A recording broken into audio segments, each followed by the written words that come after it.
Hey everyone, such a beautiful weather today. I am here in Dumfries. One of my clients' tenant moved out of this end unit townhouse in Dumfries, and we will be fixing this townhouse for her. We'll pay all the cost up front, and then we'll be putting it on the market to get the highest price. So let's go in. I'll show you what we will be doing here. We will be fixing this handrail, and then we will be painting and fixing that frame. We'll have to power wash the whole house and changing this storm door. Okay, our budget is 25,000. So what we're gonna do here, we are going to sand and fix these floors.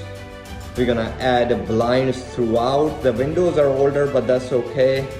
We're gonna add 5 recessed lights here. This half bathroom, we're gonna change the toilet. We're gonna add tiles here, paint this vanity. We're gonna fix this sliding glass door, and we're gonna move this ceiling fan upstairs. We're gonna add granite countertops.